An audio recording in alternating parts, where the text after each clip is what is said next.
G'day guys, welcome back to Mud Rods Hunting and Outdoors. In this vid I'm going to be showing you how to set up and how to reload for a new cartridge and the processes I go through to set up to reload a new cartridge. I've got a big hunting trip coming up in about 2-3 weeks time. Going to be doing some pig hunting, some goat hunting, and possibly, if we're lucky, we might get a few deer as well. So we'll be heading off to North Queensland. So yeah, we'll be looking forward to that, and we'll basically show you what we're going in. For me, for this time around, this will be my first time reloading 223. I've never loaded 223 in the past. I've loaded many of other cartridges, 222, 308, and many more, but I'm going to be going through and showing you the steps of how I set up all my equipment on how to do it. So to start off with, we've just gone out and we've got all the basics we need to reload the ammunition we are reloading. So to start off with, both of these I'll be running 308 and 223. I'll be reloading. I'll only be showing the 223 in this vid. You guys have seen my vid on 308 reloading before. So, but one great part about the reloading with this is both these cartridges I can reload with AR-2206H. So you know, it's one of my main go-to powders. So I've got enough powder there to try and do both. I normally buy the AR-2206H in bulk, although at the moment it's a bit hard to get hold of in bulk. So I've just had to grab enough to get me by and get this job done. So to start off with, guys, I'm going to be reloading the 60 grain Nosler ballistic tip projectiles in my 223, and just using Federal 205 small rifle primers and some Federal factory 1-5 brass. So you know, we'll be reloading with that. So as it sits, guys, my die is and everything at the moment is set up for and my reloading kit's set up for 308. Now, as most of you know, I'm using the Hornady lock and load press setup, which they come with these little collets which the dies fit into, which then drop into a quick change. Seeing that I don't have another set of these collets, I'm going to have to remove my 308 dies out. They're already set and marked, so I can just remove those and away I go. I'll show you how I'm going to do that in a moment. But yeah, and then obviously we're going to be fitting our 223 dies in. I'm also going to be, like I say, I'm going to be reloading some 308 ammunition as well. I'm going to be reloading again some ballistic tip for the pigs in the 308, and also some AMAX for the goats and the more soft target sort of shooting. So we've got about another 200 rounds of Federal brass. I'm not using my good lapel brass on that, just basically because like both of these rifles are going to be on the front of the quad bike or in the UTV, and you know, we may lose a bit of brass here and there while we're chasing around the mobs of pigs and goats and what have you. So you know, I don't really want to lose any of my good quality brass, so we're just going to stick with factory brass. Also, I've got the AMAX, like I said, which I'm going to reload some AMAX as well for the 308 for the goats and the soft targets and whatnot as well. So anyway, guys, I'll just set up the camera here in a second, and we'll get into how I change everything over and get set up to reload a new cartridge. Alright, we'll catch you all in a second. Alright guys, we're here at the press, and we've got our 308 seating die in our collet. So what we're going to have to do is we're going to have to remove it. And the easiest way I find, and the quickest way to do it, I mean, you can use a shifter, but I find the vice grips are just easier and work the best for me, make it easier to lock it and change it. So what we're going to do is we're just going to remove our old 308 die up from the collet. Okay, so we just back it off there. Now that's still set pretty much to where and I mean, it's nothing to set it up, so I'll show you how we're going to set up this process anyway, guys. Okay.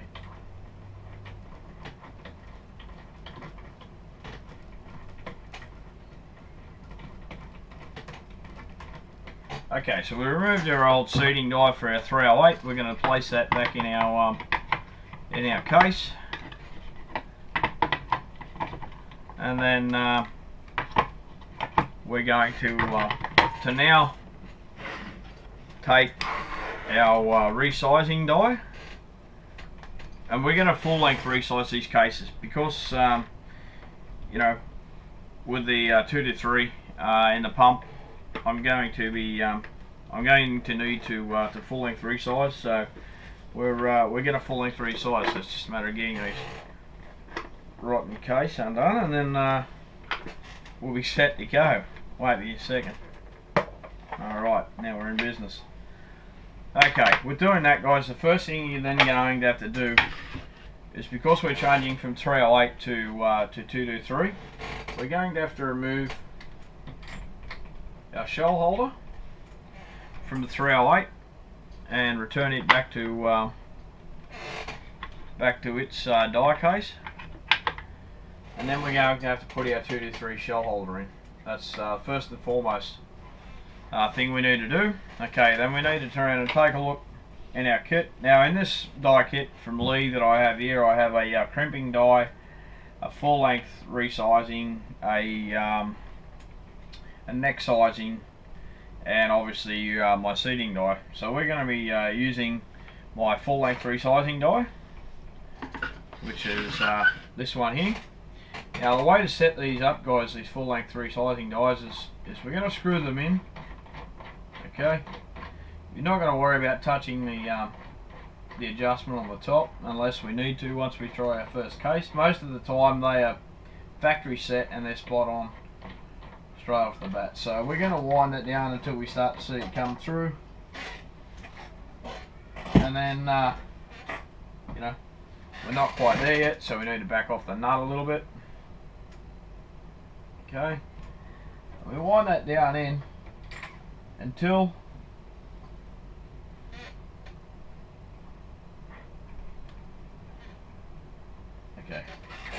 first of all I need to turn around and lock in the locking collet at the bottom, so we'll do that now. Get that locking collet locked in. Okay, now that shouldn't move. Okay, right. Yeah, if you see that there, guys, that's hard to cam over. That's probably a little bit too tight. The general gist is you want to turn around and bring it down until it's touching the top of the actual shell holder, and then lift your handle back up, and then go roughly about half a turn, and then you should feel that. Then cam over. And that's still probably a bit tight, so I'll back it off a little bit, and just until that cams over just nicely. Once you've got that camming over, just about there's right. So once you've got that camming over just nicely, then what you can do is you can actually grab hold of your die, and then lock your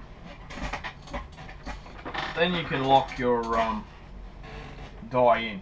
And the way I do it, I just use the shifter to hold the top. So I just that shifter,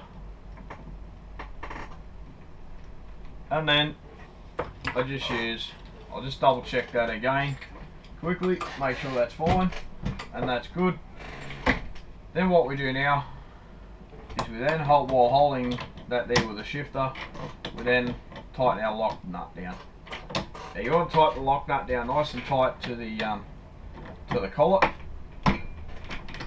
Once that's locked down tight, then it just makes it so much easier just then to turn around and remove the whole thing, pop it out, and put your next die in.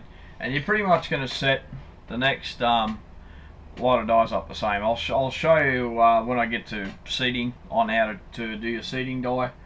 But at the moment for resizing and you know, and popping your primers out, that's gonna be the way you set your die.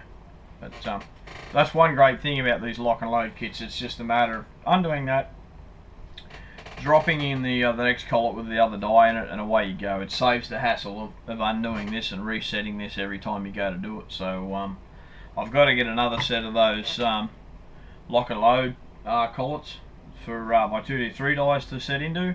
I've got them for my other different calibers.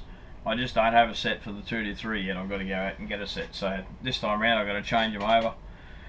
All my 308 stuff is already preset, so you know I'm pretty well good to go with that. I use that mainly, so that's just the easiest to change over instead of going and grabbing one of my other calibers that I don't use as much of. So anyway, that's how you set up your resizing die.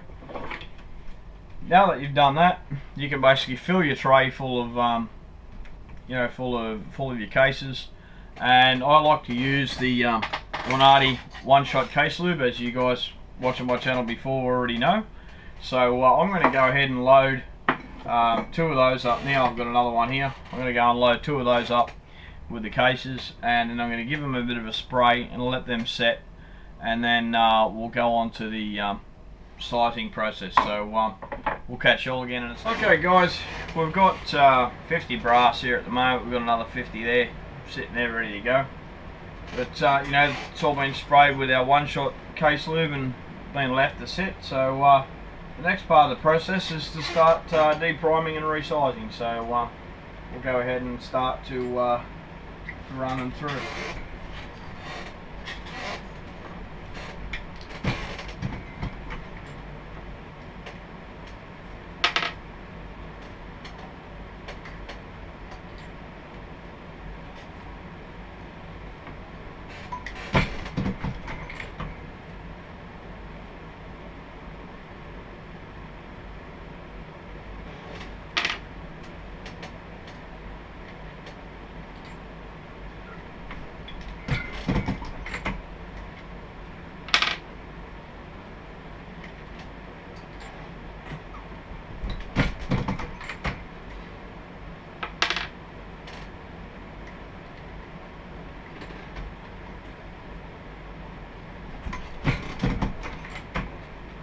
Okay guys, well I'll go through and resize the rest of this brass, and then I'll come back and we'll show you the next part of the process. Okay guys, so you've gone through now and you've resized all your brass and you're ready to go on to the next step. Now, meanwhile, when you resize your brass, you should also be checking at the same time for cracks around the neck, around the shoulders, dents around the shoulders, and you should be checking for case head separation. Once you know that you've got 100 rounds or however many rounds you're reloading, that are all the cases are fine, then you can go on and do this process. If you find a case that looks a bit iffy, looks like it may have a crack, then don't chance it, throw it away. You know, it's not worth messing up your rifle and also doing harm to yourself if you have a case turn and explode in your chamber, and it could give you a really bad day.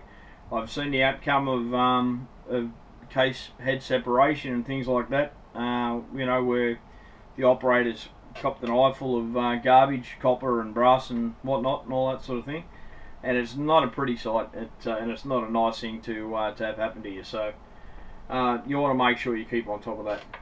The next process, guys, is we're going to do our case trimming. What I tend to do is I always trim to minimum case length, and I try and do this every time I reload. Some people will generally just keep checking their case length, you know, each reload, and let it go until it reaches maximum, and then turn around and trim it from there. For me, I like to trim mine, you know, for at least to the minimum case length, at least 4 reloads. After the 4th reload, I'll then tend to re-anneal my case, which I'll go into that on another video another day.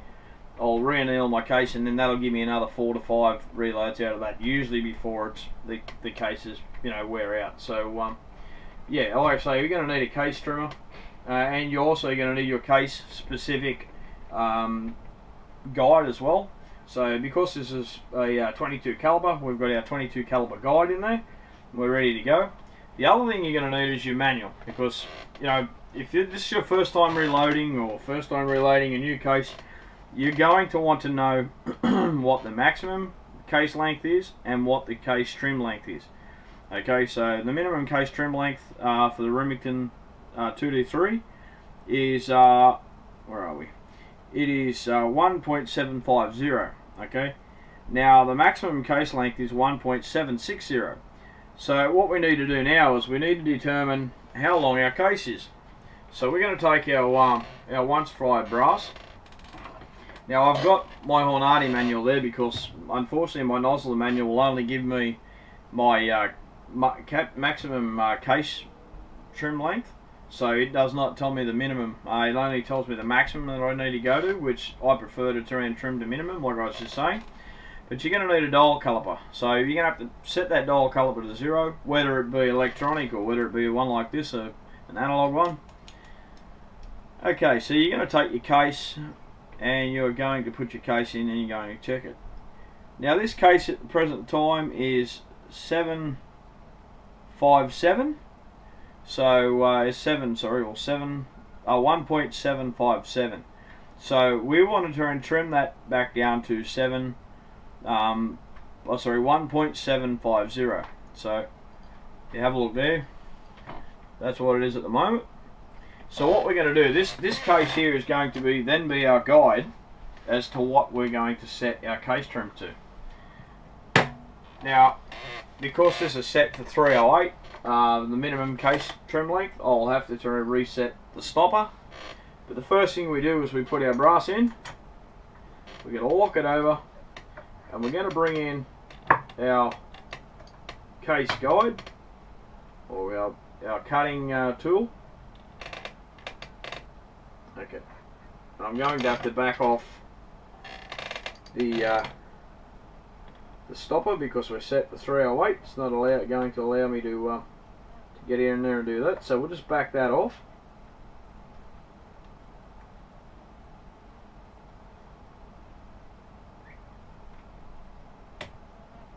And of course,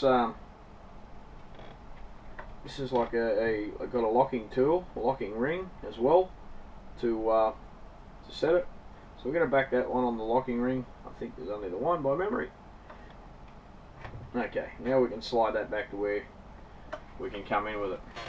Now we can bring our tool in, and what I tend to do is I just start off lightly and just trim a little bit off the case, pull the case out,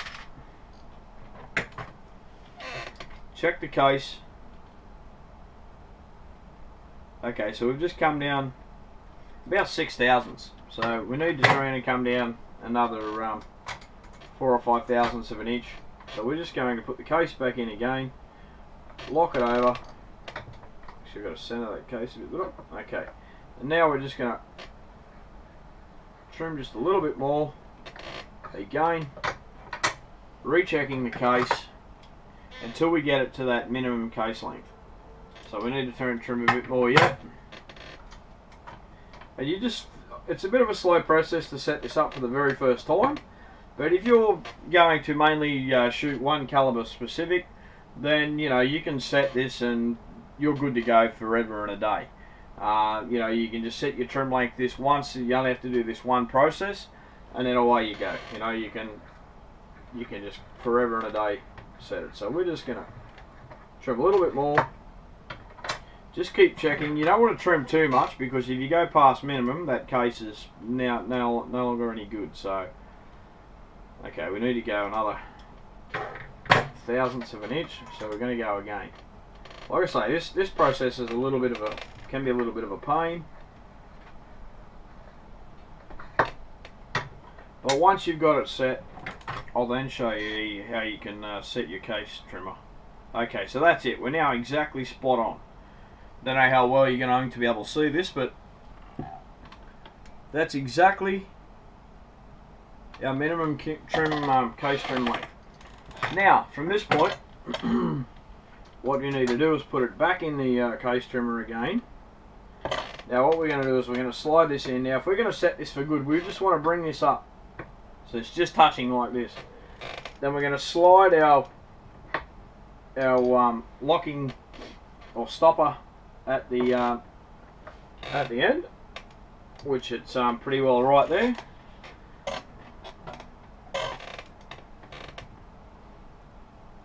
Okay, so we're just going to you're going to have to keep bringing it in, checking to make sure it's right, and then you can lock your ring in,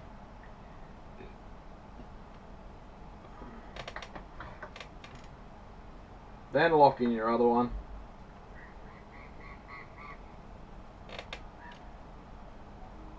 Okay, and you're now set to go. So if you were doing one case specific, that's it. You're done, you're set. You know, every time you turn and go to this process, you don't have to worry about buggerizing around doing that process from now on in. So now, okay, we can take that one out. We can grab our next case. We can now put our next case in, lock it in, and away we go. Now we can just trim until the point where you can hear the cutter stop cutting, which is pretty much it then. Then we can go ahead and we can check it.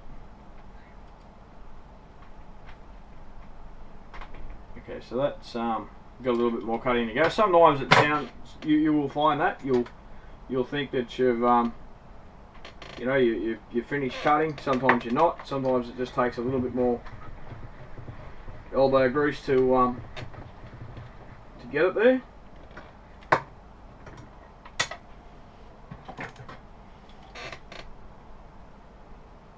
And that's it. We're now exactly like the other case. We're now fully trimmed. Once I've done that for my second case, guys, what I tend to do then is every 5 to 10 I'll go ahead and check it. These are just going to be, you know, the usual typical hunting rounds that I'll take out for you know, pest eradication and stuff like that. So I'm not too overly worried about being super precise. I mean, this is not a precision rifle. This is just a you know, just a plain Jane hunting, you know, pest rifle for pest eradication. So we're not too worried about being super specific. If this was, say, for long range hunting or target shooting or something like that, then we would check every single one, you know, and we'd go through some other procedures as well. So I'll go through ahead now, we'll do a couple, and then we'll go ahead and I'll stop the video and we'll start up on the next process. So we'll just do another one.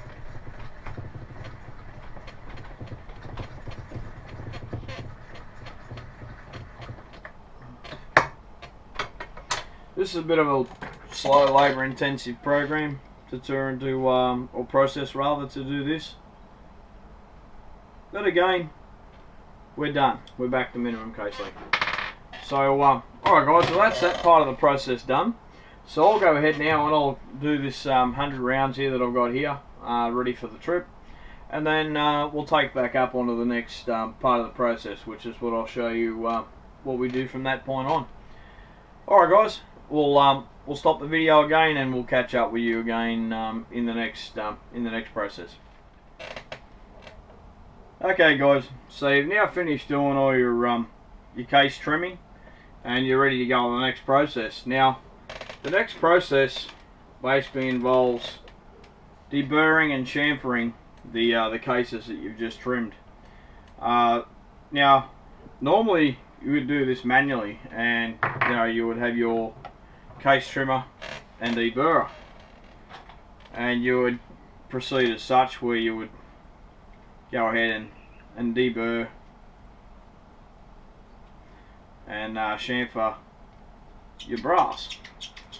Now this is fine. This is, you know, if you go ahead and you buy yourself, you know, one of those basic reloading kits, like the Hornady Deluxe Lock and Load Deluxe kit, which is the one I bought quite some time ago. It will come with a deburring and chamfering tool. The one thing that it won't come with is it won't come with the primer pocket cleaner and primer pocket uniformer. Now, and with some of this cheaper federal brass, they have a crimp on the where the primer is, so you're going to need to remove that crimp, and also you're going to need to turn and clean that garbage in the primer pocket hole out as well. So you're going to need yourself a primer pocket uniformer and a primer pocket cleaner as well. So now, to do, you know, small amounts of reloading, maybe at 100 at a time or what have you, these are perfectly fine. But if you're going to be doing a hell of a lot of reloading and, you know, you're just starting out, I wouldn't go out and buy a machine like this straight off the bat. And unless you can afford it, you know, I wouldn't go out and buy a machine just like this straight off the bat. This machine does everything that that these hand tools would normally do. Only it does it a whole lot quicker, and it's not so labour intensive on your wrists and on your hands. Because I do quite a lot of reloading, I went out and bought one of these, and this is the Wyman Case Prep Express. It's an electronic motorised machine that does everything. It does all this process. The other process that you normally would do too is you would normally get your nylon brush from your cleaning kit, your rifle cleaning kit, and you would turn around and then clean out the inside of the case mouth with a nylon brush. Now all of this is set up on this machine here, pretty much ready to go. So, you know, instead of doing it the labour intensive way, the old way, we just switch this on and we can do all these processes in a really quick fashion. So we'll do our deburring, our chamfering, then we go ahead and we'll clean the inside of our case mouth. Then we can go ahead and do our primer pocket uniforming.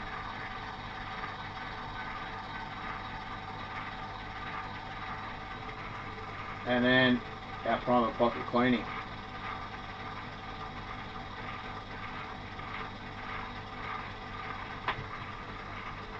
And there we go, guys. That brass is now like brand new again. So this here, the old method, you would probably be, you would be there for quite a while, to do say 100 cases. You'd probably knock around about, say on 100 cases, might take you about an hour, maybe an hour and a half by hand. You'd knock that down to about 20 minutes max by doing it this way, so it's a hell of a lot quicker. So we'll go ahead now and we'll do all this process. We'll do this for another 100 rounds. What you want to do, guys, is get yourself some containers, because up until this point it's been a bit of a long process. By the time you've turned around and resized all your brass, you've then gone ahead and retrimmed all your brass, and you're now at this point, you're probably a good couple of hours into the process. So depending on how keen you are on reloading and how much you want to do each day, how much time permits, you may only do one stage an afternoon. You might one afternoon just decide to go through and full length resize all your cases. Then the next day you might go ahead and do all your case trimming. And then the next day you might go into this process, or you might do your case trimming and this process in one hit. It's all up to the individual, but doing it the manual way can take some time. So hence the reason why we've gone ahead and do this. So like I say, by doing that too, get yourself some of these tins. I've got basically. Here I've got primed ready for powder, which this isn't the right container that I normally would have these in. Normally I would put these in the primed ready for powder, but because I'll be doing these and putting these into the other container, which is brass ready for priming. So basically, once all this process is done, they'll all go into there. And if I decide that that's it today, that's all I'm going to do, I know I can put that container aside and then come and pick it up and go, hey, well, that's my brass that's ready for priming. I can now take that and go on to that stage of the process. Then once all the brass is primed, it'll then normally go into this container, which is primed brass ready for powder, which would be the next step. So these are just a great little thing that, if you run out of time or you've got to all of a sudden pack up and come back again tomorrow, put it in something with it written on it so that you know what it is, so you're not mixing up your brass. So that's just a handy little tip for beginners that I can give you. So now we'll go ahead and we'll switch this thing back on and we'll run a couple of cases through the cleaner. You got to make sure you hold on tight too. Sometimes with that bit of burring that you get with the cases, they will tend to spin in your hand a little bit. That's normal. So you go ahead and clean that case mouth. That'll just allow the bullet to seat in there so much smoother without any gunk and whatnot build up behind it.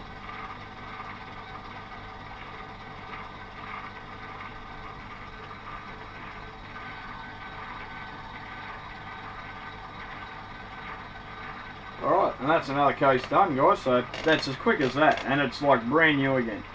So great thing to invest in if you plan on doing a lot of reloading. If not, just get your basic hand tools. I mean, if you probably just went out and bought your press and, you know, your powder thrower, or, you know, the kit, you've probably just outlaid about $600-700 to start with. You know, that's not including the your case trimmer, which is probably going to set you back about another $150. These Wyman hand tools are probably going to set you back about another, you know, between $60 to $70 again. You know, the Deburring and Chamfering will obviously come in the kit, along with you know, usually your powder measure and all that. So that's one thing you know, these are a couple of the only accessories that you'll really have to buy. It's going to be a case trimmer, and you're going to have to buy these separately. Unless you can get a kit that's got all that in one, then that's even better again. But like I said, you know, when you're starting out, it's going to set you back between $600 to, you know, say $800. Like myself, I've been reloading for a long time. My old man, I had the luxury of my old man taught me how to reload when I was a bit, you know, 5 or 6 year old. I used to sit there up on his knee, and she'd teach me how to reload. So I've been doing it for the best part of, you know, 30 odd years, 32 years. So I've had plenty of practice. But and when you've done it for this long and as many rounds as what I have, these sort of tools make it so much easier on yourself. I've also got a automatic powder dispenser, which I won't be using that in this demonstration, this video today, just because I'm only doing 100 rounds of this 223 for this demonstration. So I'll just be using the you know, the normal manual method, because when you first get your first kit, that's the way you'll be doing it yourself. So if you buy a kit like this, it'll come with that set of scales, and you'll be doing it manually.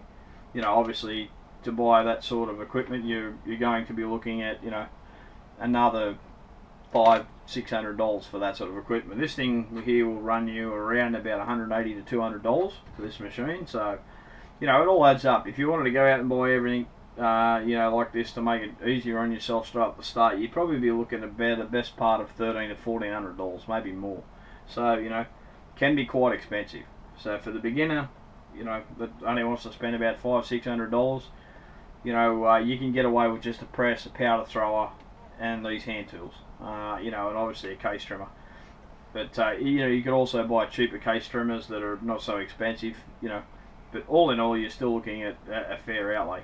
I know it's a lot of cost, but in the long run, you're going to save yourself a lot of money. And not just that, you're going to get the absolute consistency that you get with hand loading over factory ammunition.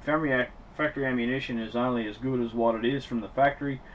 The quality control, while it is still quite good, it does not beat the quality control of hand loading. So hence the reason why we do it. Alright guys, I'll go on and I'll do all this process now, and then I'll come back to the next part of the vid, and I'll show you what we're up to then. Okay guys, see you in a little bit.